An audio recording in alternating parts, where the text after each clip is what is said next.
안녕하세요. 서울대학교 통일평화연구원이 주관하는 제24차 평화 포럼에 오신 여러분들 모두 환영합니다. 저는 오늘 사회를 맡은 안산 다문화 작은도서관 관장의 박서연입니다. 올해 1학기 평화 포럼은 평화로운 공존, 탈분단과 다문화라는 대주제 하에서 진행이 되고 있고, 오늘은 지난달에 있었던 제23차 포럼에 이어서 세 번째 시간입니다. 오늘 제24차 평화 포럼에서는 이소훈 고려대학교 국제대학원 교수님을 모시고 한국 사회의 인종주의와 이주민 혐오라는 주제로 강연을 진행하고자 합니다. 강연에 앞서서 오늘 발표해 주실 이소훈 교수님을 소개해 드리도록 하겠습니다. 네, 이소훈 교수님께서는 시드니 대학교 사회학 박사를 마치시고 2018년 토론토 미시사가 대학교 사회학과 박사후 연구원, 또 2019년 경북대학교 사회학과 조교수를 거쳐서 현재 고려대학교 국제대학원 글로벌 한국융합학과, 좀 학과 이름이 어렵네요. 조교수로 재직하고 계십니다. 전공 관심사는 젠더와 인종, 이주, 노동 등이고요. 주요 저서로는 최근 국제 결혼 피해 담론의 소비자 권리 보호 장치 의존에 대해서 쓴 논문이 American Behavioral Scientists에 출판된 바 있고요. 이주 여성의 시공간 국경 경험에 대한 연구를 마무리하고 또 새로운 연구 주제로 아시아학 관점에서의 인종과 인종주의 연구를 수행하고 계십니다. 그럼 모두 박수와 함께 이소은 교수님의 발표를 청해 듣도록 하겠습니다. 네, 안녕하세요. 반갑습니다. 어, 저는 오늘 한국 사회의 인종주의와 이주민 혐오라는 제목의 발표를 하려고 합니다. 그래서 먼저 오늘 발표에서 제가 이 강의에서 제가 무엇을 이루고자 하는지 이제 목표에 대해서 먼저 말씀을 드리겠습니다. 첫 번째, 인종의 정의를 검토하면서 이 인종이 구성된다고 하는 인종의 구성적인 특징에 대해서 알아보고 또 한국인 개념이 역사적으로 형성 과정에 대해서 검토를 통해 한국인이라고 하는 개념과 한국인성과 인종과의 관계를 살피려고 합니다. 제가 오늘 하고자 하는 중심적인 이야기는 한국 사회의 절충된, 미디에이티드 된 인종 또 인종주의의 개념과 양상에 대한 것입니다. 그래서 이것이 무슨 뜻인지 첫 번째 보고 또 어떤 모습인지 살피고 또 절충된 인종주의에 관해 어, 21세기 현재 한국인과 한국 사회의 사회와 인종주의의 연결점은 어떻게 되는지 살피고자 합니다. 저는 개인의 경험과 정체성이 지식 생산적 과정에 영향을 미친다고 보는 그런 학자로서 인식론적인 관점을 가지고 있습니다. 그래서 얘기를 시작하기에 앞서 제가 개인으로서의 제 삶의 경험과 배경을 말씀을 드리고 이것이 연구자로서 저의 입장에 어떤 영향을 미쳤는지 말씀드리는 것이 좋을 것 같습니다. 저는 청소년기에 가족과 함께 캐나다로 이민한 경험이 있고 어, 유색인종으로서 또 한국인 여성으로서 다수 서구 국가 그리고 아시아 국가에 체류한 경험이 있습니다. 이런 경험을 통해서 타자화 또는 인종화에 대한 어떤 그런 이해와 민감도가 아무래도 이주 경험이 없으신 다른 한국 사회 구성원에 비해 좀 높다고 볼 수 있을 것 같습니다. 이후에 제가 5년 정도 전에 한국으로 소위 기환 이민을 했는데요. 그 이후 저의 이러한 이주 경험이 한국 사회를 보는데 어떤 새로운 시각을 가질 수도 있도록 도움을 준 것 같습니다. 이러한 시각을 미국 흑인 페미니스트 사회학자 패트리샤 헬 콜린스가 Outsider Within, 그러니까 내부 외부인이라고 이제 묘사를 했는데 그런 외부인의 시각을 가졌다고 할 수도 있을 것 같습니다. 저의 개인의 입장은 이렇습니다만 비단 이주나 어떤 인종주의, 인종화, 타자화 이런 경험이 없으시더라도 한국 사회 구성원이라면 비백인으로서 또 과거에 저소득국가의 상황을 경험해 본 사람의 그런 사회의 구성원으로서 식민 지배를 받았던 사회의 주의적 사회의 구성원으로서 인종주의를 이해하는 데 독특한 유리한 입장이 있을 것이라고 생각을 합니다. 조금 더 연구자로서의 저의 경험을 말씀드리자면 이전부터 한국 사회의 이주민 연구를 하면서 젠더, 이주, 노동의 교차점에 대한 학문적 관심을 가졌는데 요즘 인종에 관한 연구로 저변을 확대하여서 한국학 또는 아시아의 입장에서 인종을 살피는 연구를 수행하고 있습니다. 그래서 오늘 강의의 내용은 이대 이화여자대학교 아시아 여성 학센터에서 발간한 책에 실린 제 에필로그와 그 이북으로 무료로 받을 수 있는 그런 총서입니다. 그리고 곧 출간된 Journal of Asian Studies에 곧 출간된 한국의 인종에 관한 논문을 기초로 합니다. 네. 제 주요 논지는 세 가지입니다. 첫째로는 인종은 구성된 개념이며 역사적으로 백인 우월주의는 유럽 제국주의와 식민주의를 정당화하는 기능을 했습니다. 인종 개념은 어 어떤 그런 하나의 사건이 아니라 이제 포괄적으로 이해되어야 하고 인종뿐만 아니라 인종주의뿐만 아니라 인종이라는 개념은 우리가 알고 있는 근대와 근대화의 형성 그리고 특히 근대적 인간의 정체성을 형성하는 데 큰 영향을 미쳤습니다. 왼쪽에 보이는 이 그림이 그 미국 인구조사에서 이제 인종을 표시할 수 있도록 나온 질문입니다. 그래서 이제 8번 에 이제 히스패닉 게이냐라는 질문이고 어 9번 질문을 보시면 "너의 인종이 무엇이냐?" 라고 묻는 질문인데 굉장히 재밌습니다. 처음에는 백인이 있고 그다음에 흑인이 있고 그다음에 아메리칸 인디안이라고 하는 이제 아메리카 원주민 알래스카 원주민이 있고 그다음에 아시안 인디안, 재패니스 일본인 하와이 원주민, 중국인, 한국인 이런 식으로 이렇게 배열이 되어 있는 걸 볼 수가 있는데요. 굉장히 재미있는 구분 방식이라고 할 수 있습니다. 미국 할 수 있습니다. 미국의 경우 저런 식으로 인종이 구성되어 있는 것입니다. 여기에 대해서 제가 자세하게 지금 강연에서 얘기를 드릴 수는 없겠습니다만 어 이런 사회적인 특성에 의해서 인종이 구성된다는 것입니다. 한국 사회도 마찬가지로 어떤 인종에 대한 개념을 가지고 있습니다. 저는 한국인이라는 그 범주에 주목을 하고자 합니다. 역사적으로 보면 한국인이라는 개념의 형성은 인종적 과정을 수반했습니다. 자, 인종적 과정이 어떤 의미인지는 좀 이따가 말씀을 드리겠습니다. 하지만 독특한 역사적 과정 때문에 이러한 인종적 위계 질서가 가려지고 모순적으로 나타나고 또 절충된 논리로 전개되었습니다.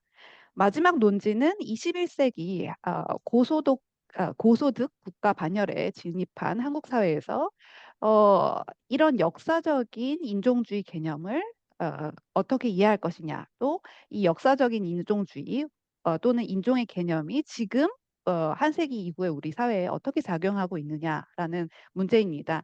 이것은 너무 큰 문제이기 때문에 제가 보시면 알겠지만 좀 개념적인 어떤 개략적인 설명을 드린 후 현재 부분은 몇 가지 사례를 통해서 설명을 하도록 하겠습니다.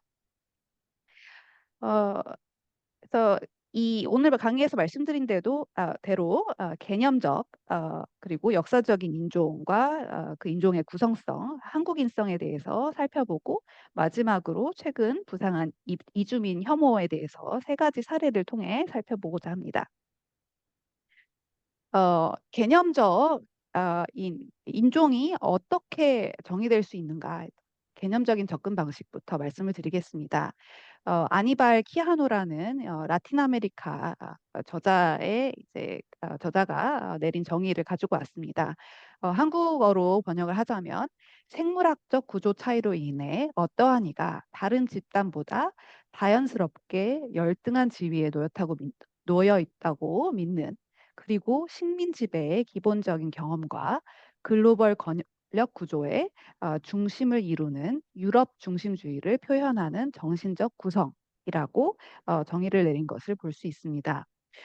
제가 중요하다고 생각한 부분을 이제 보라색으로 표현을 해 놨는데요. 첫 번째는 이제 생물학적 차이에 대한 믿음에 기초하여, 제가 여기에 이제 믿음이라는 것을 이제 강조하고 싶습니다. 그것이 피부색이라든지 외모의 다른 점이라든지 아니면 혈통이라든지 이 생물학적 차이에 대한 사실이 아니라 믿음에 기초하여서, 두 번째는 식민주의 등 권력 구조와 지배 관계를 정당화하는 기능을 하는, 그리고 세 번째는 어떻게 정당화하는 기능을 하냐면 이것이 자연스러운 우성 열성의 성질로, 그러니까 우수한 사람이 어 열성적인 집단을 지배하는 것이 당연하 하나 하다고 이제 정당화하는 기능을 한 사회 역사적으로 구성된 개념이라는 것입니다.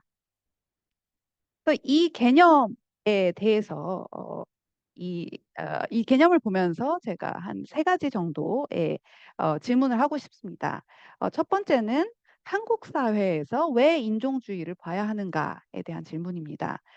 물론 한국 사회에 이주민의 숫자가 매우 늘었다고 하지만 아직 그렇게 많은 숫자라고 볼 수 없고, 또 유색인종이라고 자신을 인지하는 한국 사회의 특징을 볼 때 한국 사람들은 인종주의적이지 않다, 아니면 한국 사람 중에 인종주의 적인 시각을 가진 사람은 없다, 아니면 인종주의는 없다, 이렇게 극단적으로 말씀하시는 분도 있을 것 같습니다. 근데 우리가 뭐 OECD라든가 여러 유엔 그런 산하 단체에서 실시한 설문조사를 보면 한국인의 인종차별 어떤 기자가 굉장히 크다는 것도 우리가 알고 있습니다.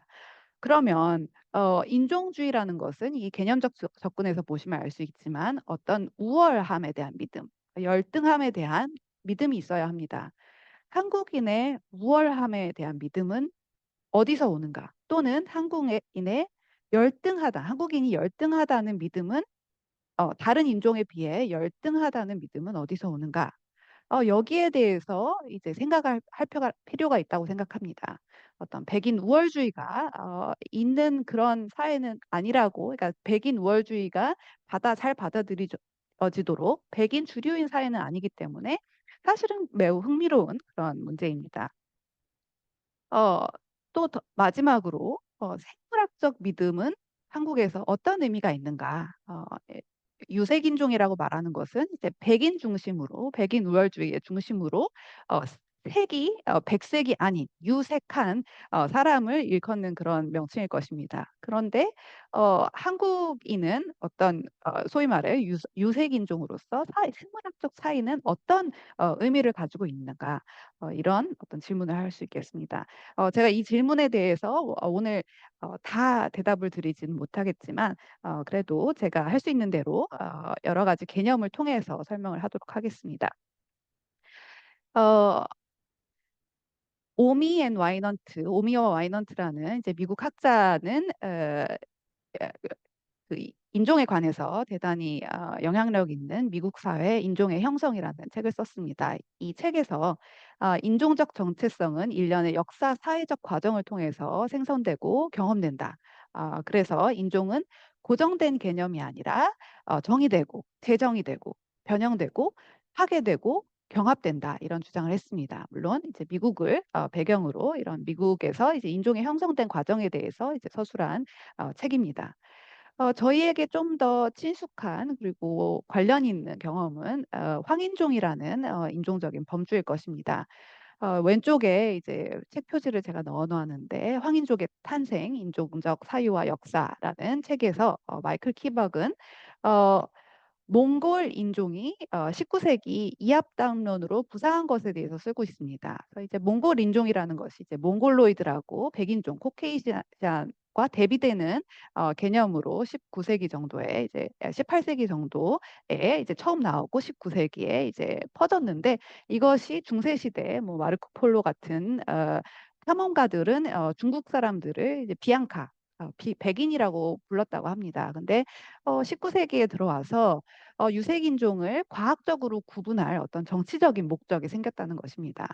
그래서 여기에서 이제 19세기 유행했다는 어떤 것은 의학담론으로서 백인종의 우월하고 정상적인 신체적 특성과 비교해서 몽골인종의 생물학적 결함에 대한 연구가 이루어졌습니다. 예를 들면 이제 아시아계 사람들은 이제 쌍꺼풀이 없는 눈이 많은데 그런 눈이 백인의 눈에 비해서 비정상적인 눈이다라는 어떤 그런 류의 연구입니다.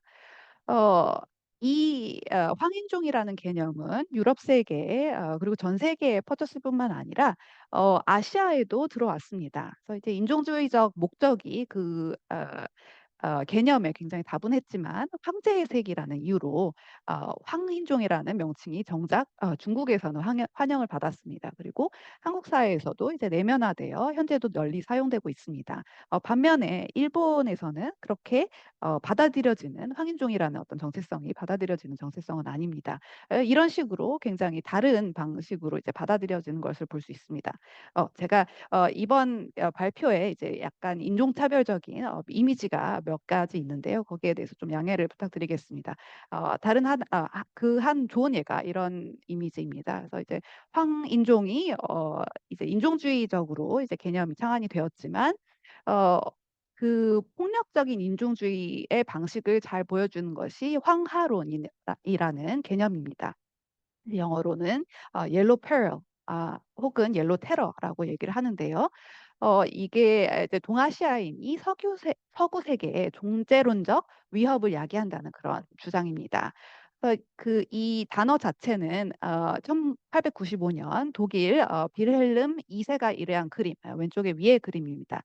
의 제목에서 시작되었다고 알려져 있습니다. 그래서 왼쪽 위를 보면 이제 오른쪽에 이제 부다상의 실루엣이 있고 이제 불타는 유럽 땅이 보입니다. 저게 불타는 유럽 땅이라고 합니다. 왼쪽에는 이제 각 민족 유럽의 이제 민족의 민족을 상징을 하는 여전사들이 이렇게 모여서 오른쪽에 불타고 있는 이제 부다상 밑에서 불타고 있는 이제 유럽을 구하려고 하는 그런 그림입니다. 그래서 이제 19세기 동아시아인이 석유 세계에 대거 들어오게 되었습니다. 이것은 물론 19세기에 유럽 제국들의 아시아 침공, 특히 중국 침공에 대한 어떤 야욕이 굉장히 본격화된 시기이기도 하지만 어, 중국인 노동자와 일본인 노동자가 북미와 또 오세아니아, 호주, 뉴질랜드 이런 곳에 대거 유입된 시기이기도 합니다. 그래서 이제 동아시아인이 서구 세계를 침공하고 이것을 이제 멸종시킬 것이다. 이제 유럽을 끝낼 것이다. 서구를 끝낼 것이다. 이런 인종 혐오적 두려움이 광범위하게 퍼진되었습니다. 이런 인종 혐오적 두려움에 기초를 해서 아니면 이것을 이제 보여주는 것이 1882년에 발효된 중국인 배제법, 미국의 중국인 배제법입니다. 청의 의화단 사건, 박설 리벨리언 사건을 어, 또 대대적으로 보도하기도 했습니다. 그래서 왼쪽 하단에 나온 것이 그런 그림인데요. 이제 청 복장을 한 중국인 남성이 굉장히 폭력적으로 칼과 총을 들고 백인 선교사 여성을 이제 깔고 있는 그런 그림입니다. 이 그림이 보여주는 것은 이제 인종주의적 젠더 규범을 인종주의의 젠더 규범이 활용되는 것을 잘 보여주고 있는데요. 이제, 폭력적이고 비정상적인 동아시아 남성과 어, 이들에 의해서 이제 유린당하는 백인 여성 그리고 이것을 막아야 할 어떤 백인 남성의 책임 이런 것을 정당화하는 이런 유색인종 남성의 폭력성을 통해서 이제 인종주의를 정당화하는 방법으로 이제 전개가 되는 것을 볼 수가 있습니다. 이 그림들은 사실 굉장히 낯선 그림입니다. 우리가 어, 사실 어떤 요새 동양인 남성으로 이제 상상되는 부분하고 좀 다르기도 하고 특히 이제 불교를 잘 아는 사람들은 부다상 밑에서 저렇게 화재가 나고 있는 게 사실은 굉장히 생소한 그런 것입니다. 지금 보기에는 굉장히 생소하지만 이런 유형의 어떤 인종주의적 이미지 정치가 끝났다고 볼 수는 없을 것 같습니다. 최근에 폴란드 극우 잡지에서 이제 이슬람의 겁탈이라는 제목으로 이제 기사도 나오고 굉장히 선정적인 사진도 나왔습니다. 어떤 백인 여성이 금발의 백인 여성이 유럽 EU 국기를 몸에 알몸에 두르고 그 여성의 몸이 이제 아랍계 아니면 이제 아프리카계 남성으로 보이는 사람들의 손에 의해서 이렇게 만져지고 있는 이제 폭력을 당하고 있는 그런 사진이 논란이 되었습니다. 그리고 또 한국의 난민 반대 시위, 잠재적 강간범을 막아야 된다면서 이제 예멘 난민 반대 시위도 그런 한 예라고 할 수 있을 것 같습니다. 이것이 흥미로운 이유는 에드워드 사이드가 오리엔탈리즘이라는 굉장히 이제 그 고전적인 이제 그 글인데 여기에 대해서 여기에서 나온 아랍 남성에 대한 상상과 굉장히 유사하기 때문입니다. 아랍 남성은 폭력적이고 이제 그 폭력성이 어떻게 할 수 없이 이제 내면화되어 있고 그것이 이슬람에 의해서 종교를 따르는 방식으로 이제 폭력적이다. 이런 어, 어, 얘기를 하면서 그것이 결국 나폴레옹 이후 유럽의 그 아랍 세계 정복 그리고 식민 지배를 정당화한 하는 방법으로 사용되었다라는 주장을 하고 있습니다. 그래서 그 주장을 비춰본다면 사실 굉장히 새롭지 않은 되풀이되는 그런 어떤 담론이라고 할 수 있겠습니다. 어, 이 황인종을 넘어서 한국에 대한 설명을 하겠습니다. 어, 저는 인종에 대해서 이제 한국의 인종주의 또 인종 개념을 말할 때 이제 한 세기 전을 봐야 된다고 생각을 합니다. 19세기 말에서 20세기 초를 봐야 된다고 생각을 하는데 그 이유는 그때 인종이라는 개념이 처음 들어왔기 때문입니다. 어, 그래서 그때 시대적 또 세계적 상황을 본다면 백인 유럽 제국을 중심으로 이미 식민주의 세계 질서가 확립이 되었고 유럽 제국의 아시아 침공, 그러니까 옛날 유럽 제국이라고 일컬어지는 뭐 스페인, 네덜란드 이런 나라 말고 이제 신흥 유럽 제국, 뭐그 영국 제국이라든가 프랑스 제국이 아시아 침공이 본격화된 그런 시기입니다. 그리고 청과 아주 짧게 있었던 중화 제국이 몰락하고 중화권 질서가 붕괴되었죠. 또 한편으로는 일본 주도로 범아시아주의 사상이 등장했습니다. 일본이 청일 전쟁의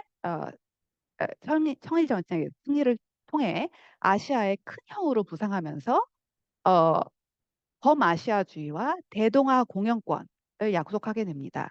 범아시아주의라는 것이 어, 그 유럽 백인 제국이 우리를 이렇게 침략하여 오고 있는데 그리고 백인들은 누가 봐도 굉장히 우수한 그런 인종인데 황인들도 우수할 수 있고 같이 공영에 이를 수 있다.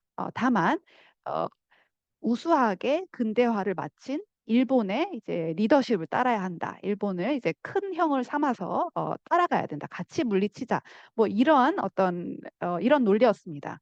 그래서 우리가 지금 보기에는 굉장히 어떤 핑계라고 볼 수 있겠지만 그 당시에는 특히 19세기 말, 20세기 초, 19세기 말에는 조선의 지식인층이 범아시아주의에 대한 대단한 어떤 신뢰와 희망을 가지고 있었습니다.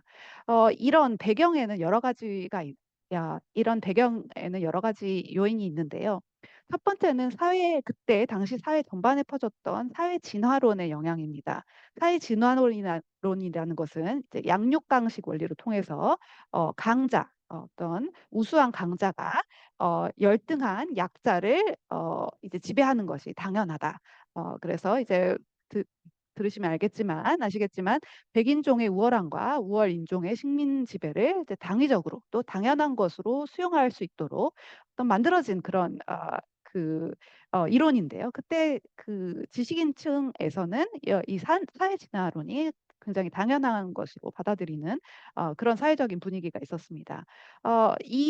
그런 이유는 이 사회 진화론을 뒷받침했던 소위 과학, 근데 지금 우리 현재 시각으로 보자면 가짜 과학, 유사 과학 담론이 다수 존재했기 때문입니다. 예를 들어서 우생학에서 어떤 인종이 우수하고 어떤 인종이 열등한지 이제 소위 과학적으로 이제 증명을 해줄 그런 과학 담론이 있었습니다. 또 중요한 것이 아시아의 멸종 위기에 대해서 굉장한 절박함이 있었다는 것입니다.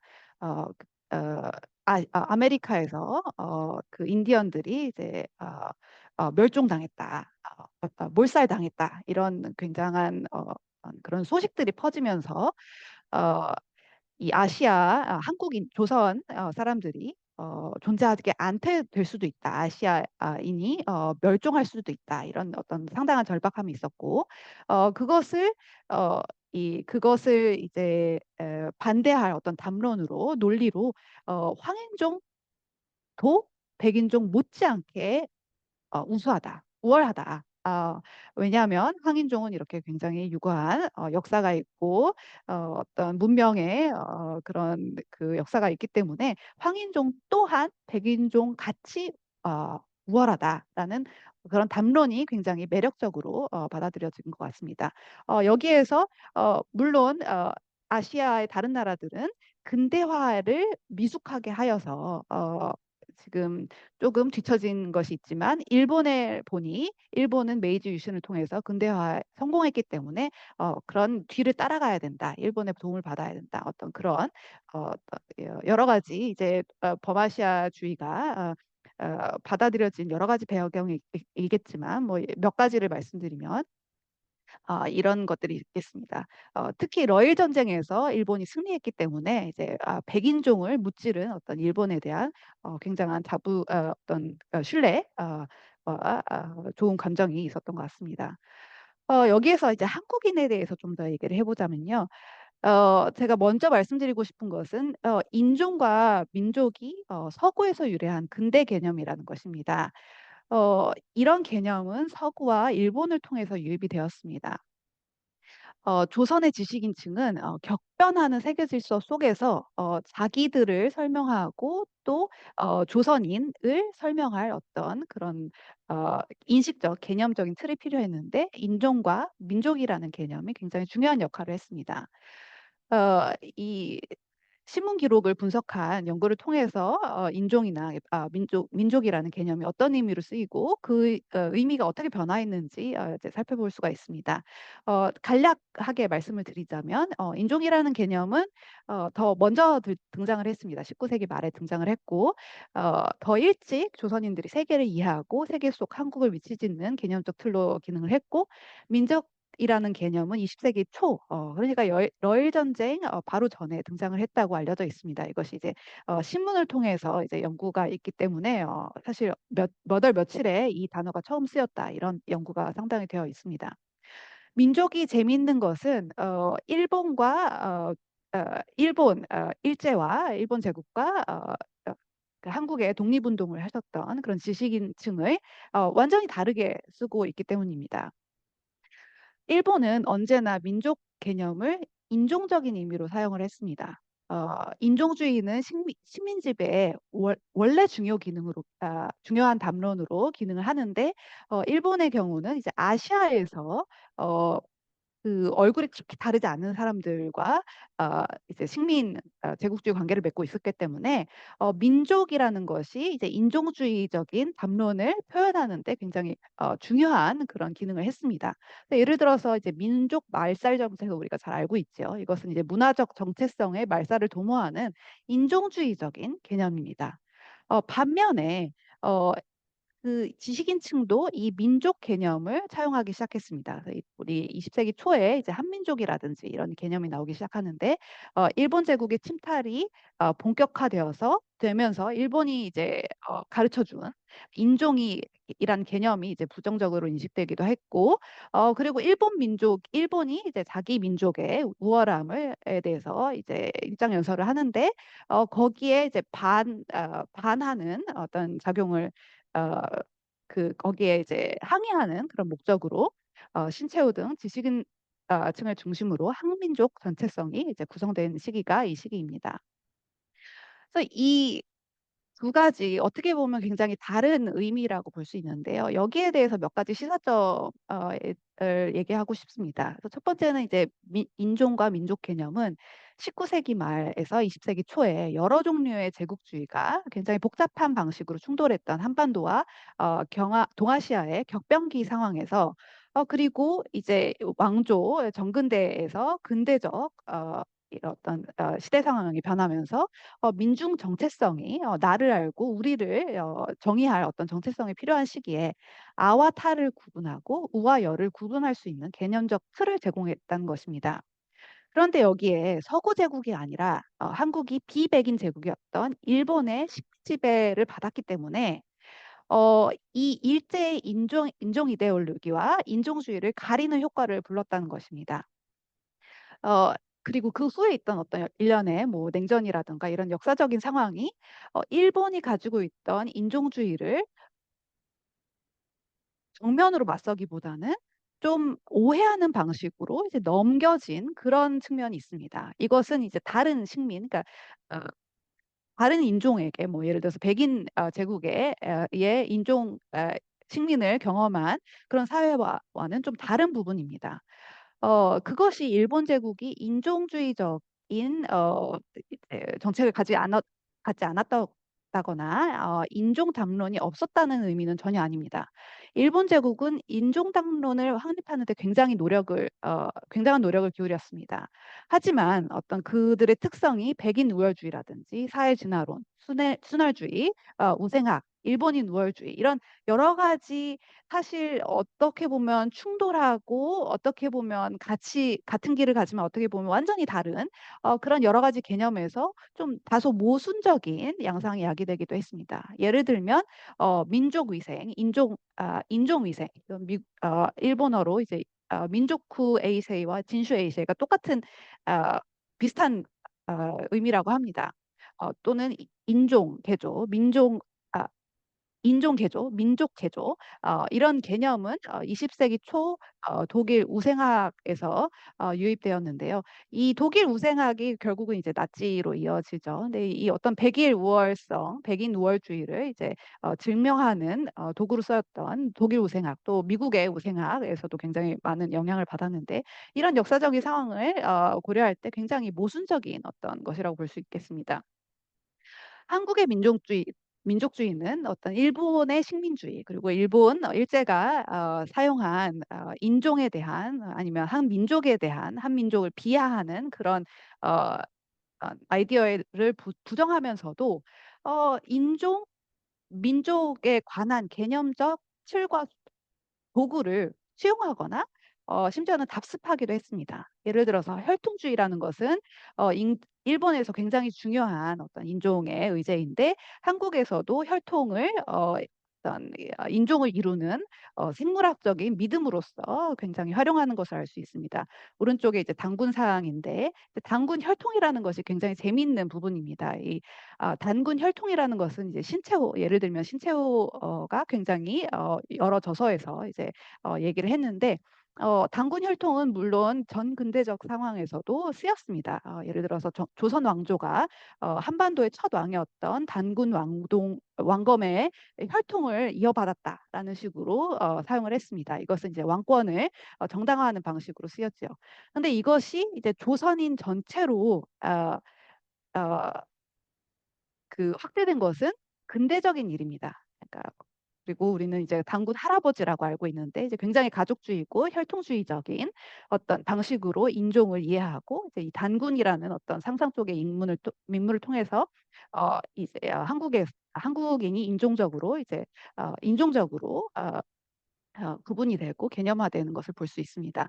이것은 일본과 비교했을 때 또 흥미로운 지점이기도 합니다. 이것이 제가 일본의 것을 베껴왔다든가 답습했다는 것이 아니라 단지 인종과 민족을 이해하는 그 개념적 틀이 일본을 통해서 오거나 아니면 일본 지식인층과 다 많이 교류를 하면서 왔기 때문에 어떤 그 유사점이 당연히 발견이 된다는 것입니다. 어 그래서 제가 말씀드리고 싶은 이제 중심적인 개념이 이제 절충된 인종이라는 것인데요. 절충된 인종 개념이라는 것인데요. 어 민족이라는 용어는 식민주의적으로 이제 인종주의적으로 사용되기도 하고 반 혹은 탈식민주의적으로 사용되기도 했습니다. 근데 이런 어떤 의미이냐 이 구분을 넘어서 제가 말하고자 하는 것은 그 구성이 인종적 과정을 수반했다는 것입니다. 이것이 인종주의적이 아니더라도 인종적인 과정을 수반하여서 민족, 한민족이라는 정체성이 생겼다는 것입니다. 이 한국인이라는 정체성과 민족주의는 본질적 본질주의적 아니면 내향적 그런 과정이 아니라 외향적, 비교적, 글로벌 과정의 일원으로 이해해야 된다는 것입니다. 그래서 이 시기 한반도에 확립된 인종과 민족의 개념은 그 복잡한 역사적 배경만큼이나 절충적이고 모순적이고 왜곡되었고, 그럼에도 불구하고 이러한 개념은 한국 사회에 오래 지속되는 그런 영향을 미쳤습니다. 백인 식민 지배를 받았던 사회와 달리 인식론적 또 지식 생산의 관점에서 탈식민의 과정이 인종 관련 논의를 완전히 배제한 채 전개되기도 했습니다. 그러한 인종과 인종주의 개념이 결국에는 그것이 어디를 통해서 왔더라도 그 일본 제국을 통해서 왔더라도 결국은 백인 우월 사상을 기초로 한다는 것을 상기하면서 예를 들면 황인종이라든가 사회 진화론이라든가 우리가 잘 아무런 문제의식 없이 사용하는 선진국이라는 그런 용어 자체가 백인 우월 사상을 기초로 한다는 것입니다. 어 거기에 더 나아가서 우리 사회에 깊숙이 내면화된 이런 개념과 일상적 용어 사용에 대해서 성찰할 필요가 있습니다. 그리고 그와 동시에 한국인 정체성이 내포하고 있는 인종적 의미와 동력을 검토할 필요가 있습니다. 그래서 이제 시간이 그렇게 많지는 않기 때문에 짧게 현재 사회의 인종주의 그러니까 뭐 한 세기 전의 상황을 살펴봤는데 그러면 지금 우리 인종주의는 어떻게 봐야 되냐 이런 여기에 대해서 이제 어 어 짧게 말씀을 드리고 싶습니다. 지난 세기에 비교하자면 지금 20 세기 21 세기 초에 막바지에 있는데요. 2024 년이니까. 이 100 년, 150년 전 상황과 비교한다면 글로벌 시대에 글로벌 세계화 시대에 한국은 굉장히 놀라운 부의 도약을 이뤘습니다. 한국은 대부분 백인, 그리고 대부분 제국주의, 식민주의의 역사가 있는 고소득과 반열에 접어들었습니다. 그래서 오른쪽에 보시면 이 지도가 이제 푸른색이 이제 진할수록 이제 고소득 국가인데 진한 푸른색이 고소득 국가인데 이제 분포를 보시면 제가 어떤 아 얘기를 하는지 알 수 있을 것 같 아실 수 있을 것 같습니다. 그래서 이제 21 세기 새롭게 등장한 인종주의 동력에 대해 살펴보면서도 그러한 동력의 토대가 되는 한국인성의 성질에 주목할 필요가 있을 것 같습니다. 세 가지 사례를 통해서 사례를 말씀드리고 이제 강연을 마무리하도록 하겠습니다. 제가 보여드리는 이미지에는 조금 불편한 그런 인종주의적인 이미지도 있습니다. 첫 번째 사례는 이제 관짝 소년단 사건입니다. 어 잘 아시다시피 의정부에 있는 고등학교 학생들이 어떤 아프리카 부족의 장례식을 패러디하면서 이제 희화해서 이제 비디오로 만든 그런 사건입니다.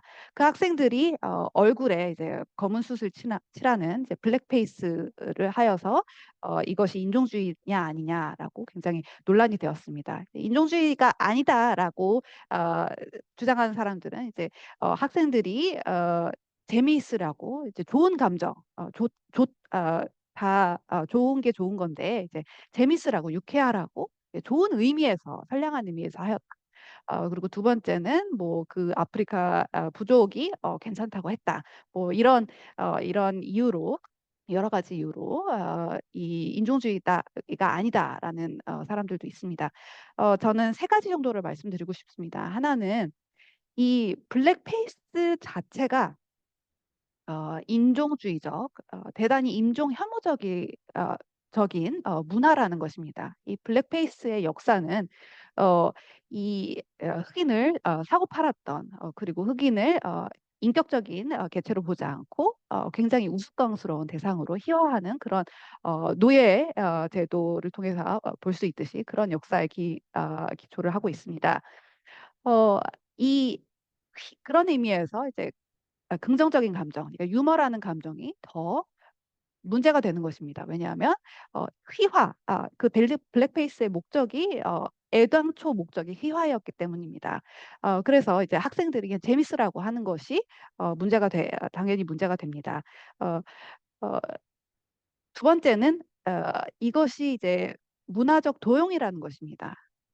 이 학생들이 연기한 그 아프리카 부족은 장례식을 그렇게 한다고 알려져 있습니다. 근데 학생들은 장례식을 하지 않았죠. 그러니까 그리고 장례식을 뭐 재현하는 그런 어떤 진지하게 재현하는 그런 것도 아니었습니다. 보기에 재미있다고 이제 휘화를 한 것입니다. 그래서 제대로 하는 것이 문화를 이제 재현하는 것이 아니라 어, 우리의 목적에 재밌으려고 웃기려고 그런 목적으로 도용하는 라는 점에서 문제가 될 수 있습니다.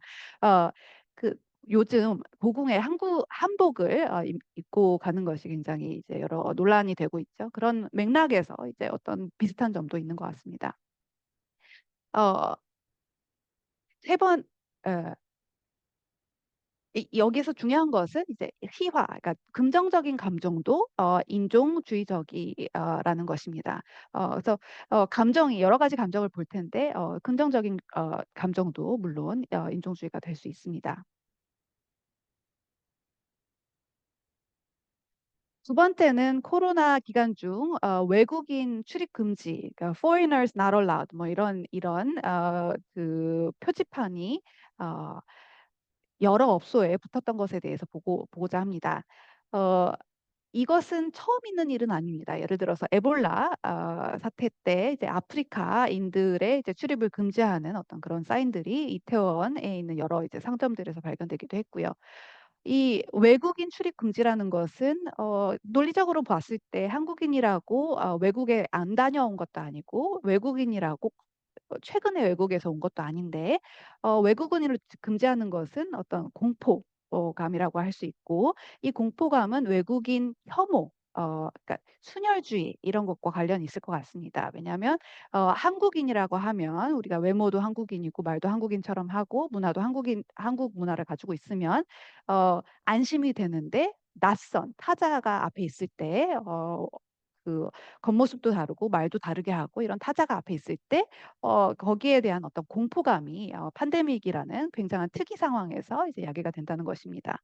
이것이 흥미로운 이유는 같은 시기 특히 서구 국가에서 아시아인에 대한 폭력적인 차별이 굉장히 이제 자행이 되었고 거기에 대한 어떤 문제 제기가 굉장히 활발하게 되었기 때문입니다.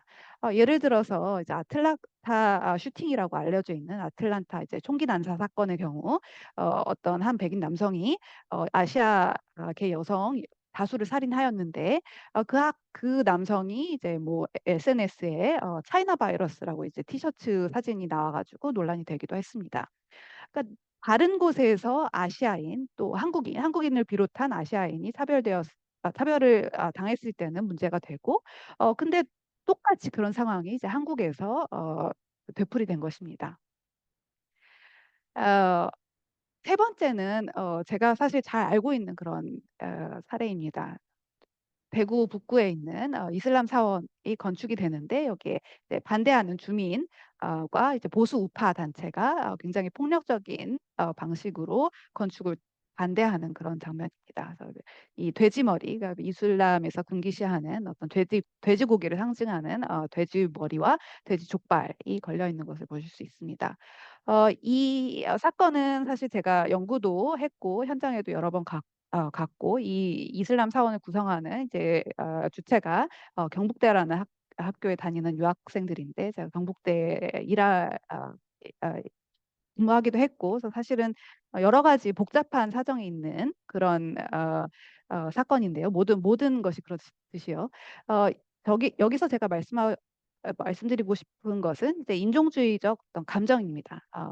이 이슬람 사원이 내 집 옆에 건축돼서는 안 되는 이유가 무섭기 때문에, 그리고 우리에게 생경한 어떤 종교이기 때문에 무섭고 또 불편하고 이런 굉장한 감정이 있습니다. 이것이 옆에는 교회가 있음에도 불구하고 교회는 괜찮은데 이슬람 사원은 안 되는 이유는 이슬람이 어떤 테러의 이미지도 있고 피부색도 좀 무서운 사람들이 있고 이런 감정입니다. 제가 말씀드리고 싶은 것은 이런 이슬람 혐오라는 감정이 사실은 서구에서 들여온 감정이라는 것입니다. 한국은 그러니까 자체적으로 이슬람 혐오를 그 개발할 어떤 사회적인 어떤 역사적인 접점이 없었습니다. 지금 현재도 한국에 테러가 있었던 것도 아니고 어떤 이슬람을 믿는 무슬림들이 한국 사회에 뭐 다수를 차지하는 것도 아닙니다. 사실은 생경한 종교이고 생경한 집단입니다.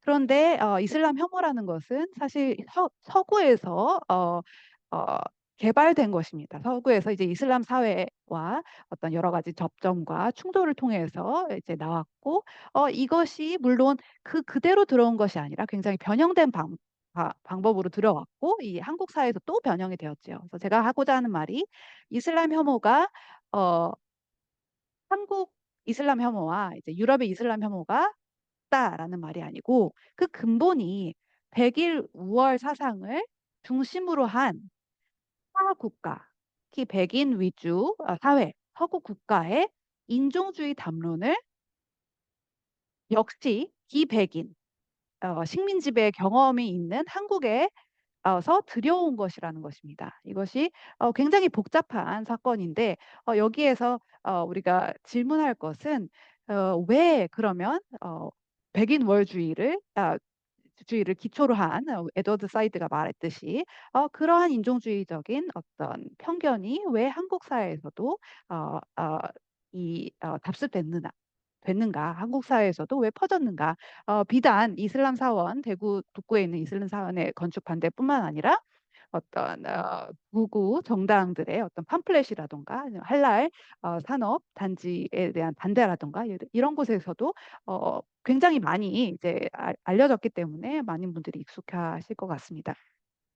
요렇게 세 개로 제가 오늘 이 강의에서 하려고 했던 것은 어 역사적인 어떤 배경과 개념적인 배경을 설명을 드리고 여기에 대해서 세 개의 사례를 통해 지금 현재 한국 사회에서 한국 사회가 가지고 있는 이주민 혐오의 어떤 문제 의식을 공유하는 것으로 오늘 강연을 마치도록 하겠습니다. 감사합니다. 홍 교수님의 오늘 강의 한국 사회 인종주의와 이주민 혐오에 대해서 정말 재미있는, 정말 흥미로운 여러 가지 지점들을 많이 이야기해 주셨다는 생각이 들고요. 먼저 그 개념적인 접근에서의 어떤 인종과 인종주의, 또 인종의 구성이 어떻게 이어져 왔는지를 어떤 서구 사회에서의 변화뿐만 아니라 구한 말에 이제 한국이라고 보긴 어렵죠. 한반도에서 이제 유통되기 시작한 인종주의적인 어떤 성향들, 그리고 인종 담론, 민족 담론이 어떻게 연계되어서 발전해 왔는지 그 계보와 어떤 유래에 대한 설명까지 해주셔서 굉장히 저는 흥미롭게 들었습니다. 특히 한국 사회의 그 절충된 인종 개념, 인종주의에 대해서 우리가 이렇게 한국 사회가 변화되는 과정에서 우리 탈식민의 과정이라고 하는 것이 인종 관련 논의는 배제한 채 진행이 되었다라는 지점도 굉장히 흥미로웠습니다. 실제로 그 탈식민의 과정이라고 하면 우리가 그 저항적 민족주의, 민족 담론에 대한 이야기들은 수없이 많이 들어왔지만 인종과 관련된 논의는 사실 전개되지가 않았던, 이소은 선생님의 지적대로 이제 그러한 측면이 있었던 것으로 저도 동의를 할 수 있을 것 같고요. 하지만 그럼에도 불구하고 그 어떤 민족이라는 용어 자체가 인종적인 어떤 과정을 수반함을 인정할 필요가 있다라는 지점을 또한 지적을 해주셨고, 현재 부상하고 있는 어떤 한국인성, 어떤 K로 대표되는 그 코리안리스트에 대한 새로운 의식, 새로운 인식, 이러한 부분이 어떤 인종적인 과정을 수반하고 있지는 않은가 이제 이러한 지점들까지 또 지적을 해 주시는 것 같습니다. 그래서 굉장히 저는 흥미 있게 또 21 세기 새롭게 대두되는 담론으로서의 한국인성 그리고 그것이 내재하고 있는 어떤 인종주의적인 측면 이러한 부분들을 잘 지적을 해 주셨다고 생각이 들었고요. 어 제가 쪼끔 질문을 드리고 싶었던 것은 사실 이제 이 발표문을 먼저 받고 나서 제가 질문을 좀 만들어 봤는데 이미 발표를 하시면서 이야기를 많이 해 주신 것 같아요. 저는 그 예멘 난민 사태에서 인제 그 예멘 난민이 처음 부각이 되었던 담론 자체가 인제 중동 남성, 아랍 남성 의 그 존재로 부각이 많이 되었었고 굉장히 인종화된 형태로 정말 진행이 되었던 것으로 기억을 합니다. 그래서 선생님께서 그 이 예멘 난민에 대한 어떤 굉장한 혐오 발언들 혐오 담론들을 좀 어떻게 해석을 하셨는지 제가 알기로도 아마 일전에 발표나 논문에서 한번 이야기를 해 주신 적이 있었던 것 같은데 그 대구에서의 이슬람 사원에 대한 반대 거기에 대한 어떤 반대주의적인 혐오주의적인 담론과 아랍 남성 그 예멘 난민을 중심으로 한 그 담론의 어떤 차이 혹은 공통점들을 선생님께서 좀 간략하게 이야기를 해 주셔도 좋을 것 같다는 생각이 들었습니다. 하나하나씩. 네. 네. 어 이 담론을 자세히 해석한 것은 이제 파라 셰익이라는 연구자의 논문이 있고 저는 예멘 난민에 대해서 현재 출판된 논문은 없습니다. 근데 이제 이슬람 혐오라는 어떤 그 틀이 비슷하게 작용을 한다고 생각을 하고요. 그래서 이제 혐오라는 단어가 굉장히 이제 강한 단어이잖아요. 그래서 사람들이 이제 들으면 뭔가 폭력적인 상황을 상상하시는 것 같습니다. 그래서 이제 주의자라고 하면 이렇게 레이시스트라고 하면 어떤 뭐 폭력을 행사하거나 뭐 욕을 하거나 때리거나 뭐 이런 것을 생각하시는 것 같은데 이슬람 혐오 특히 여기에서 이제 아랍 남성 이제 무슬림 남성 사실 아랍 남성은 무슬림 중에 굉장히 극소수이죠. 이제 무슬림은 이제 비아랍계가 무슬림 인구 중에 훨씬 더 많습니다. 근데 이제 아랍 남성으로 이제 그 표상되는 이슬람 혐오는 특이하게 굉장히 공포라는 감정에 의존을 합니다. 그래서 이제 어 차별주의자가 그러니까 인종차별주의자가 폭력스러운 게 아니라 이제 남성이 폭력스럽다는 거죠. 네. 근데 그것이 이제 황화론을 통해서 보면 알 수 있듯이 뭐 그렇게 어 어 처음 나오는 소리는 아닌 것 같습니다. 그래서 공포를 느끼는데 누가 굉장한 그러니까 공포라는 것은 굉장히 강한 감정이잖아요. 그래서 이제 여기에 "네가 인종주의적인 감정이다."라고 말하기에 좀 어려운 것 같습니다. 근데 다시 돌려 말하면 이 공포라는 것이 해소돼야 될 감정인데 인종주의로 인해서 공포가 생겼다면 인종주의를 해소하는 것이 맞다고 생각이 들기도 합니다. 네. 요 담론에 대한 해석은 이제 논문을 보셔야 될 것 같습니다. 굉장히 여러 가지 이제 층위가 있고 저도 아시아 리뷰라는 논문에 대연동 대구 북구 이슬람 사원 근처에 걸린 이제 현수막을 이제 분석한 논문도 있습니다. 네. 감사합니다. 저희 또 올라온 질문 중에 이제 레이시즘과 에스노센트리즘에 대한 그 질문이 하나 올라왔는데요. 이게 그러니까 선생님께서 또 말씀을 해 주신 민족과 인종 구한 말에 이제 등장한 그 두 가지 개념의 어떤 연계성 혹은 차이성 요런 것들과도 조금 연계가 되어서 나온 질문은 아닐까라는 생각이 들었는데 어 결론으로 제시한 한국의 세 가지 사례는 겉으로 볼 때는 레이시즘으로 보이지만 좀 더 면밀히 보자면 에스노센트리즘에 가깝지 않을까.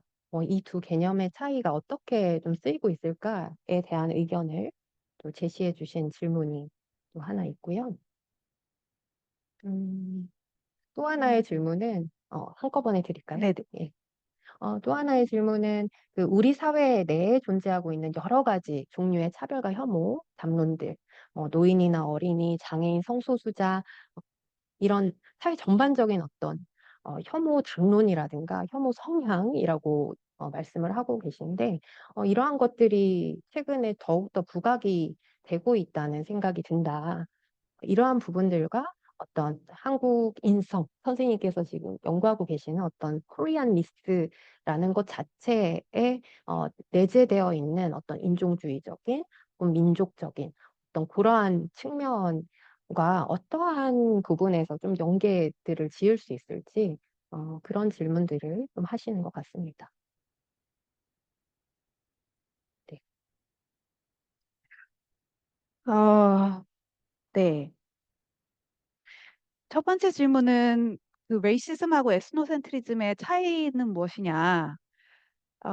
세 가지 사례가 에스노센트리즘에 기반한 것으로 보인다라고 하셨는데, 글쎄, 에스노센트리즘이라는 것은 좀 광범위한 개념이라서 제가 이해하는 방식으로 이제 질문을 이해한다면 레이시즘과 지노포비아, 그러니까 외국인 혐오, 제노포비아의 그 차이는 무엇이냐? 그러니까 에스노센트리즘이 아니라 이제 그 자기 민족이 아닌 타민족을 혐오하는 그런 그 제노포비아와 레이시즘이 다른 것이 무엇이냐? 이제, 제노포비아처럼 보인다. 그러니까 제가 생각해 보면 그 세 가지 사례가 제노포비아처럼 보인다. 근데 사실 첫 번째는 제노포비아가 아니라 굉장히 전형적인 레이시즘이긴 합니다. 왜냐하면 그 블랙페이스 자체가 굉장히 레이시즘의 형태이기 때문에 세 번째도 이슬라모포비아에 대한 이제 이슬라모포비아에 대해서 이제 인종주의적으로 접근하는 어떤 그 문헌들이 최근에 굉장히 많이 생겼는데 어떤 자국민 중심주의라든가 아니면 이제 님비, 소위 님비 현상이라고 하는 이제 옆에 건축물에 대한 그런 반감이라든가 이런 면에서 어떤 제노포비아적인 경향도 있는 것 같습니다.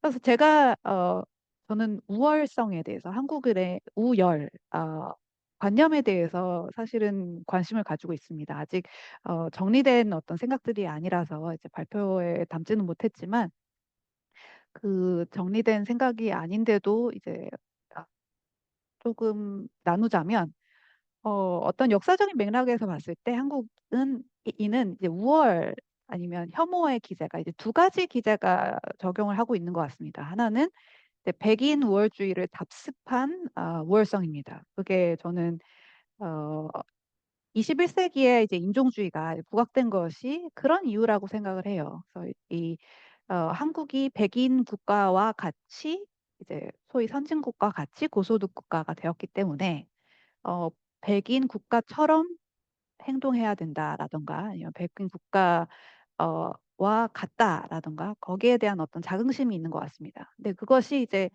어, 왜 제가 그런 질문을 갖게 됐냐면 일단 인종적으로 한국이 우월하다라는 그 관념이 어, 그 시작이 탈식민적인 그 관념이었기 때문에 그렇게 그러니까 백인 우월주의처럼 그렇게 강하다고 볼 수는 없는 것 같습니다. 그리고 인종주의라는 것은 그러니까 제가 읽고 있는 이론들은 어, 기본적으로 백인 우월주의에 대한 것입니다. 그러니까 백인이 우월하고 나머지는 열등하다라는 것인데 그 기제에 맞춰서 본다면 한국이 우월한 이유는 어떤 백인과 유사하기 때문이다.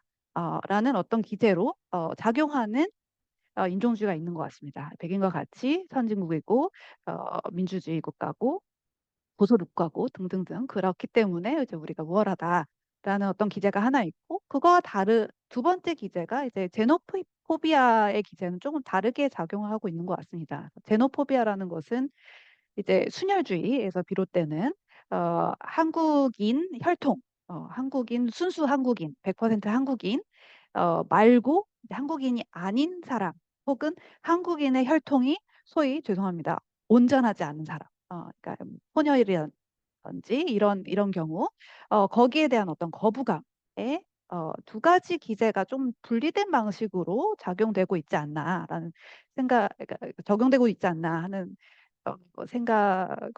그렇게 제가 지금 여러 가지 읽고 연구 활동을 수행하면서 거기까지 이제 생각이 되었고 말씀하신 대로 이 세 가지 세라의 경우 그 두 가지 기제가 그러니까 어떤 기재는 이것만 보인다, 어떤 기재는 저것만 보인다 이런 것이 아니라 좀 복합적인 방식으로 섞여서 나오는 것 같습니다. 그리고 두 번째 질문은 이제 한국 인성과 이제 담론, 최근에 여러 가지 혐오 담론이 부각되고 있는데 어떤 연결성이 있느냐.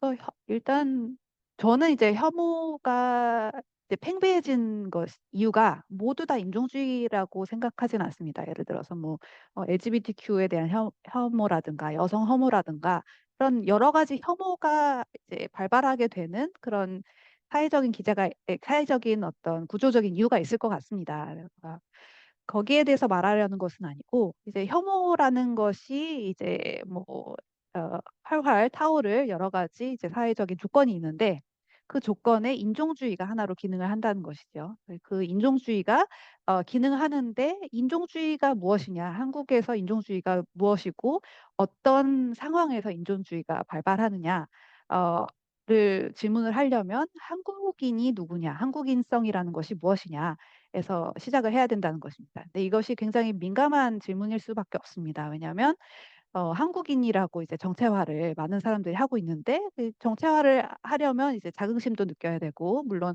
한국 사회가 좋은 점도 굉장히 많고 이제 역사도 굉장히 자랑스러운 것이 많은데 한국인성이라고 하면 이제 접점이 많잖아요. 그래서 사실은 좀 민감하게 느껴질 수 있습니다.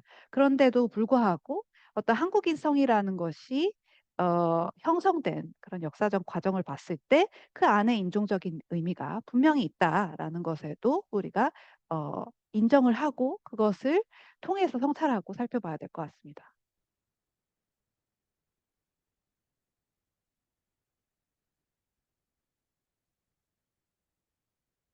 답변 잘 들었습니다. 네. 선생님께서 그 인종주의라는 것, 그리고 새롭게 이제 부각되고 있는 이제 한국인성이라는 것에 대해서 계속해서 이제 그 내용들을 또 탐구하시면서 좀 더 이 분석의 맥락들을 구체화하고 있다는 생각들이 들고요. 저희 질문 중에 또 하나가 그 탈북과 또 관련시켜서 이야기를 해주신 분이 계셨어요.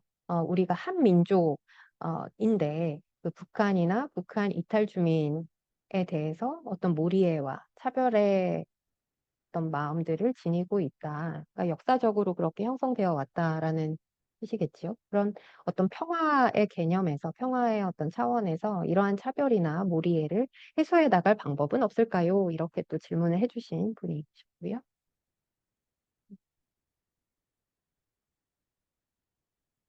네.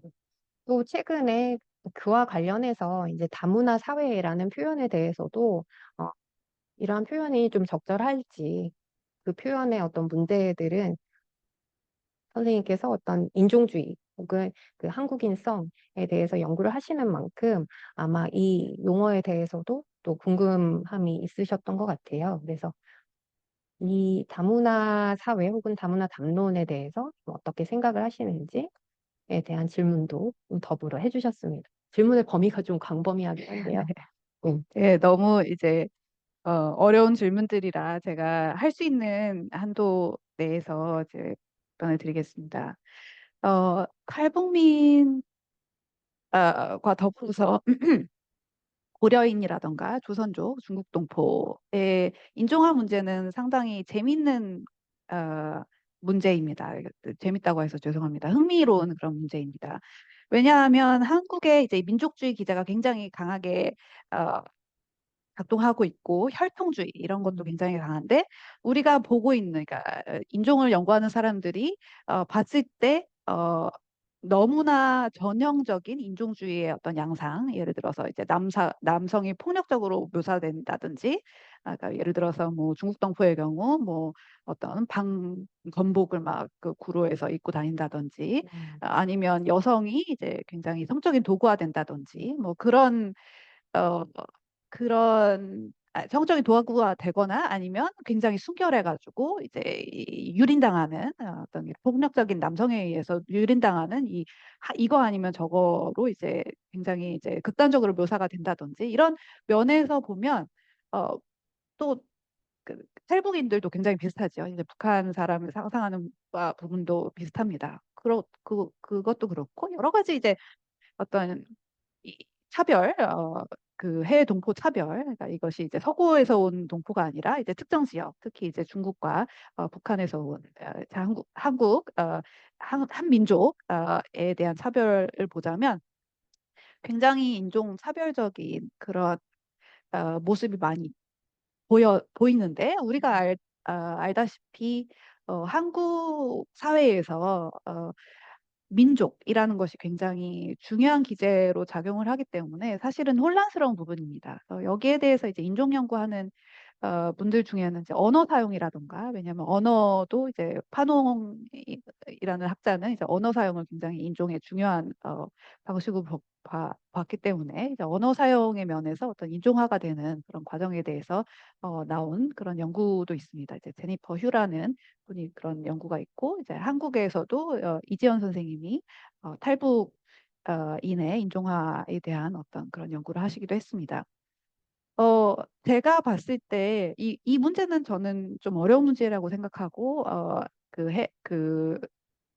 풀어나가야 될 문제라고 생각합니다. 왜냐하면 여기에는 이제 냉전이라는 그 냉전기의 인종화라는 것이 들어와야 되는데 사실 제가 아직까지 거기에 이제 살피지 못한 부분이긴 합니다. 그러니까 이 세기가 20세기 초가 끝나고 그 다음에 이제 냉전기로 해방 이후에 이제 냉전기로 들면서 이제 한국인이라는 것이 굉장히 이제 냉전의 논리에 맞는 방식으로 이제 한국인이라는 것이 확립이 된 것 같습니다. 특히 발전국가 시기에 어떤 그 독재 시기에 그런 식으로 이제 한국인이라는 것이 어, 형성이 되고 한국인이라는 정체성이 형성이 되고 이제 그 교육기관을 통해서 굉장히 많이 퍼진 것 같습니다.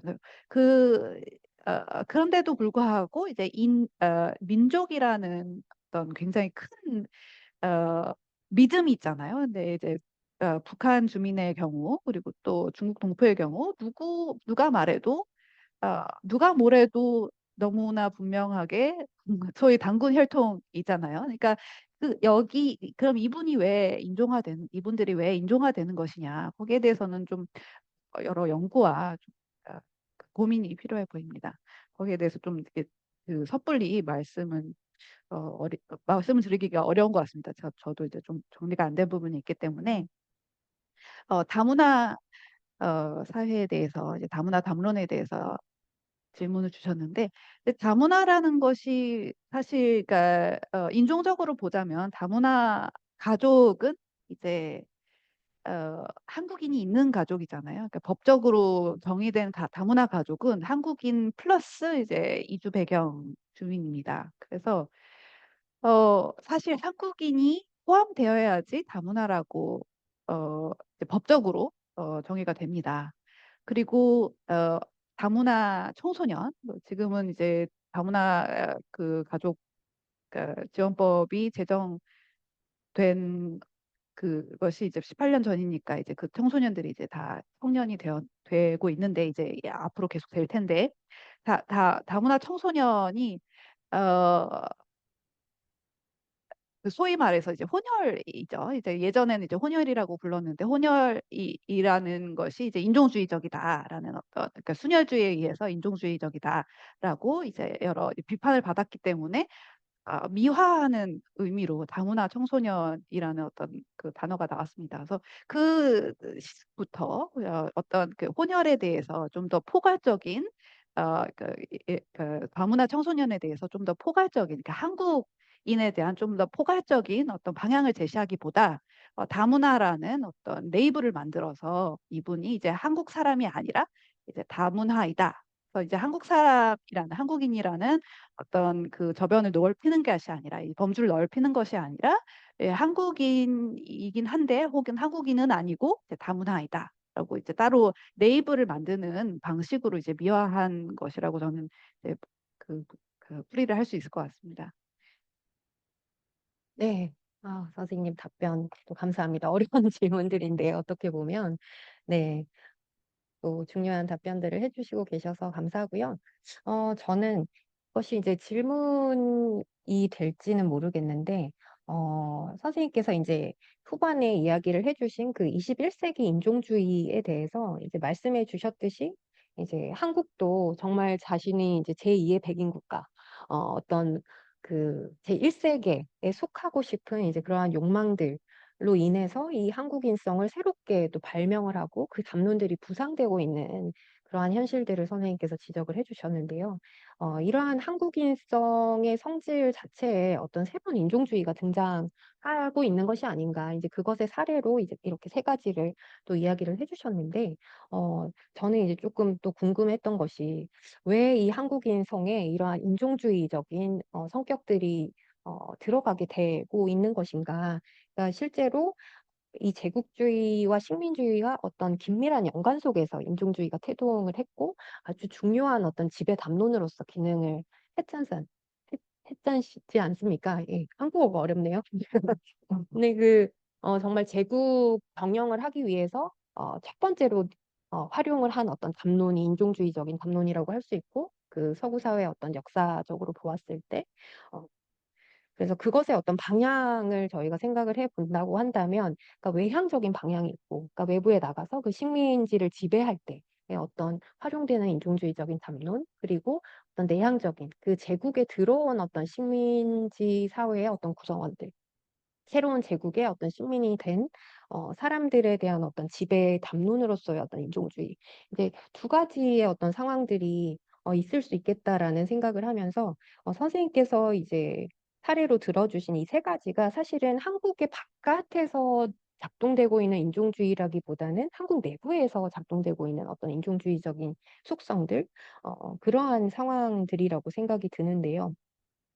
어떤 인종주의적인 질서에서도 항상 뭔가 두 가지의 어떤 측면들이 동시에 발생을 한 것 같아요. 하나는 말씀하셨듯이 굉장히 이제 상대방을 위계화시키고 타자화시키고 굉장히 이제 신체적인 또 생물학적인 그러한 근거들을 대면서 근본화시키는 것 그러한 부분들도 분명히 있지만 그 일본과 조선과의 어떤 그 관계에서 그 담론들을 볼 때도 우리가 관찰할 수 있듯이 일본 제국주의자들이 굉장히 이제 혼종된 담론들을 생산하기도 했었잖아요. 뭐 "조선인이 같은 민족이 아니었다."라고 했다가 또 그 "조선과 일본인은 또 같은 민족에서 뭐 발생했다."라든가 굉장히 인제 혼정적으로 얘기를 하면서 동시에 그것을 지배 담론으로 활용했던 고러한 과정들이 또 있었던 것 같아요. 그래서 그 서구 사회에서 발전되어 온 혹은 변형되어 온 이 인종주의가 어떻게 보면 그 지배 담론 그리고 사회를 또 관리하고 이주민들을 관리하고 식민들을 관리하는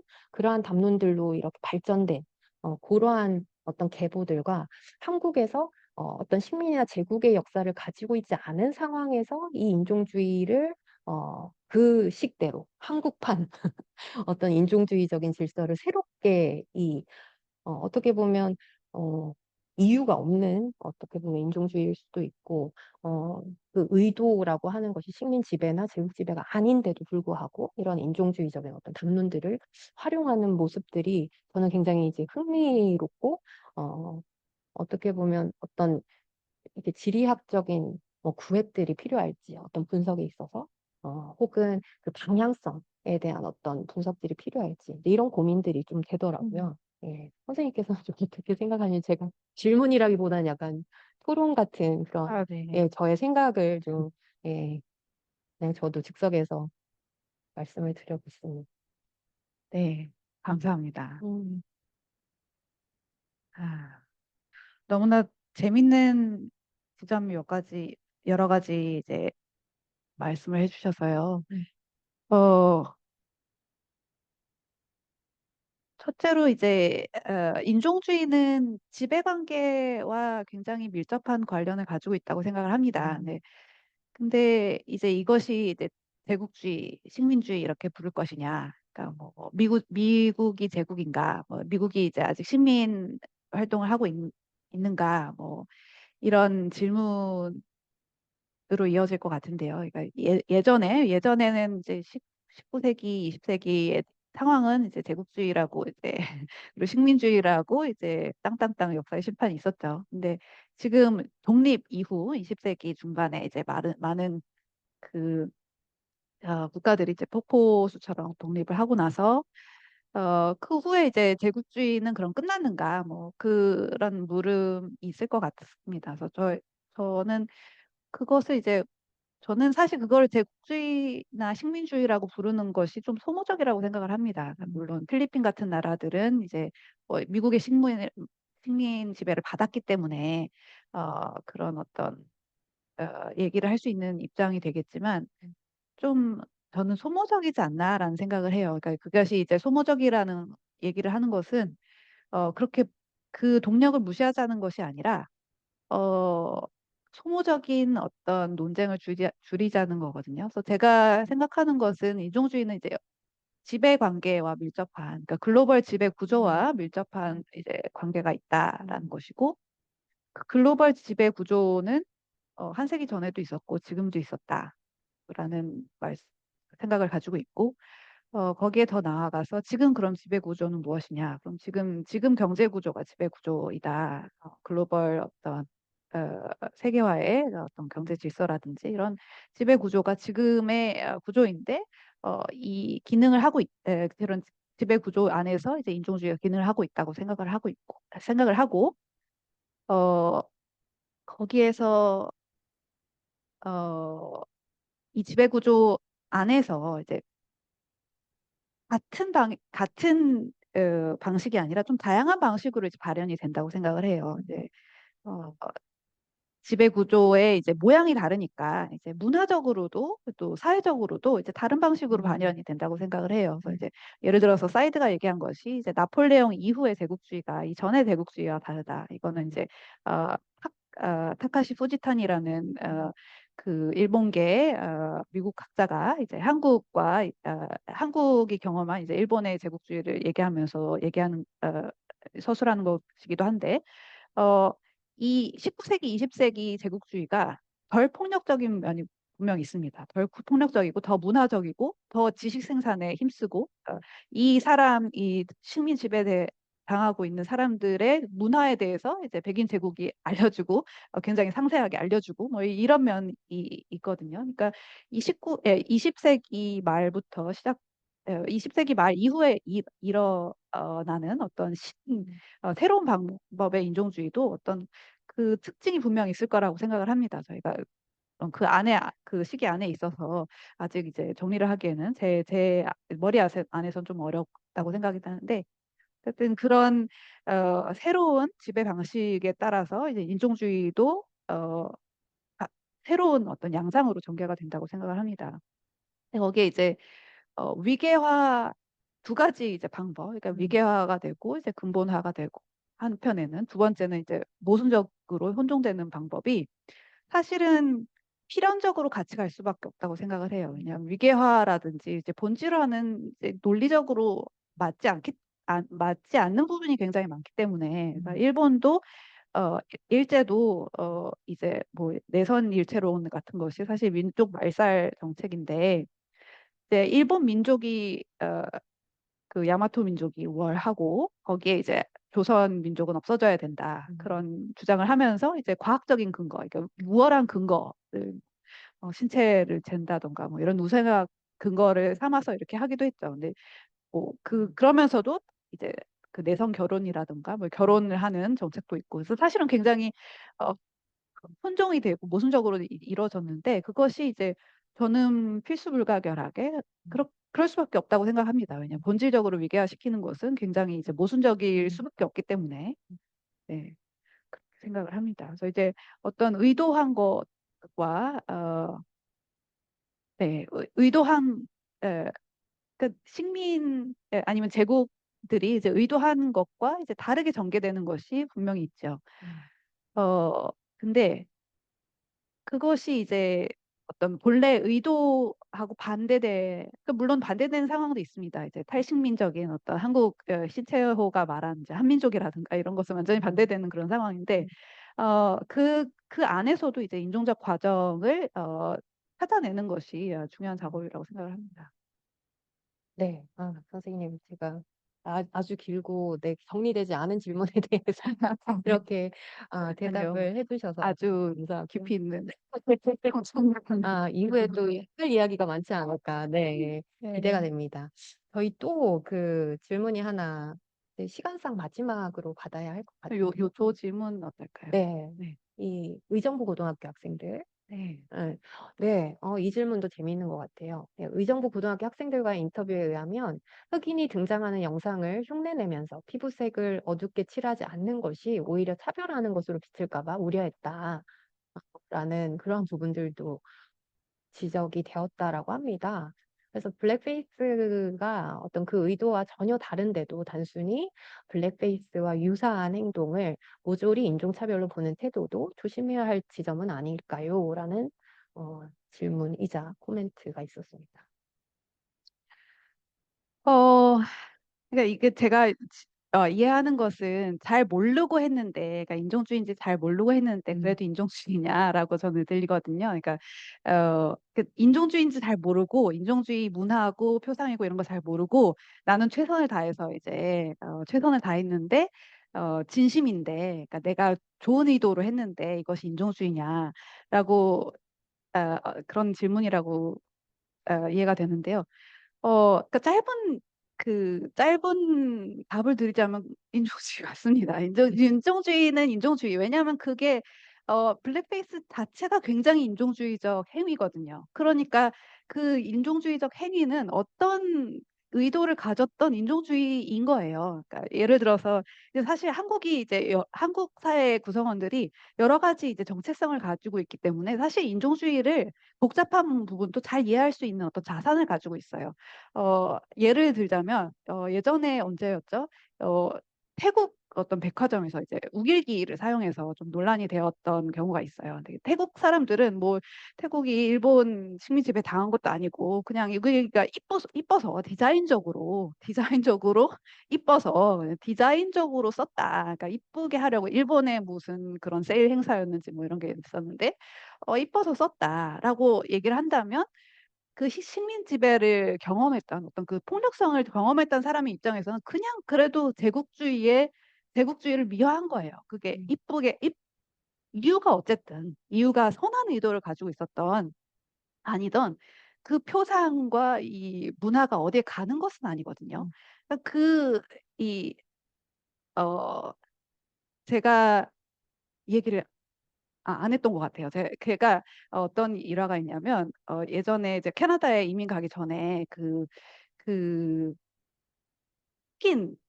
표상, 그 흑인이 이제 부시맨 그 이 모습 있잖아요. 이런 뭐 머리는 뽀글뽀글하고 코에 뭐 뼈 하나가 꽂혀 있고 뭐 그런 이제 그런 지푸라기 옷 입고 이런 음. 것이 조그맣게 이렇게 달린 이제 티셔츠를 입고 있었어요. 근데 그게 지금도 그렇지만 그렇게 문제될 는 그런 이미지는 아니잖아요. 한국 사회에서는.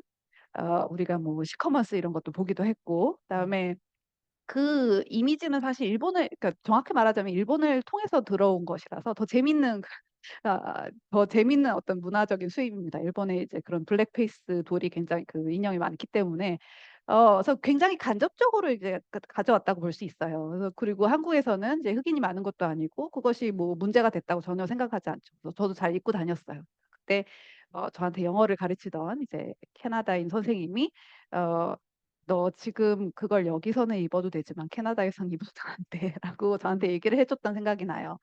근데 그 희화의 과정이 사실은 사회 진화론이라든가 백인 우월주의에 기반을 하고 있는 것이거든요. 그러면 그것이 이제 몰랐을 때는 이제 한국이 어떤 글로벌적인 교류가 많이 없었고 그다음에 어떤 고소득 국가로서의 글로벌 책임이 있는 국가가 아니었다면 사실 몰라서 넘겼던 음. 것이죠. 사실 음. 이 모순적 재밌는 상황이에요. 음. 역설적인 상황이에요. 왜냐하면 한국이 이제 글로벌 국가로 이제 음.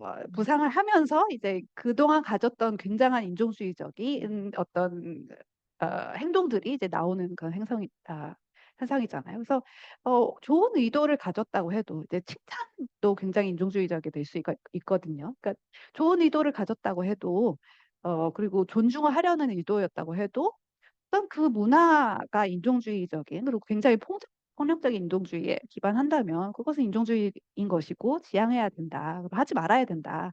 라고 말씀을 드리고 싶습니다. 네. 감사합니다.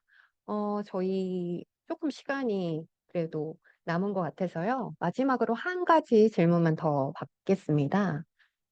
네. 이주 사회학을 공부하고 있는 학생이라고 하시면서 그 문화적 차이에 대한 무지와 인종주의를 구별할 수 있다고 생각하시는지 궁금합니다.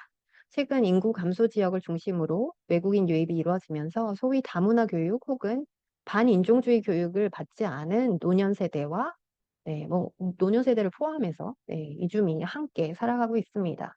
기존 한국인 주민들에게 외국인은 지역 경제를 유지하는 중요한 노동력이 동시에 말이 잘 통하지 않은 그렇기 때문에 타자가 되는 사람들일 수 있다는 생각이 듭니다. 이러한 측면에서 발생하는 갈등도 선주민의 이주민에 대한 혐오라고 볼 수 있을지 아니면 문화적 차이에 대한 거부감이 있더라도 인종주의적 발언이나 차별 등을 하지 않는 것이 중요한 것인지 이에 대해서 어떻게 생각하시는지 궁금합니다. 그런 질문을 올려주셨습니다.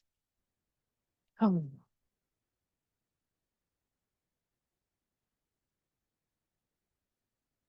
사실 굉장히 그 질문이 많이 있는 것 같아요. 그래서 저는 감사하고요. 어, 제가 이 감사한 어, 생각이 드는 이유는 사실 인종주의라는 것이 좀 힘든 감정이잖아요.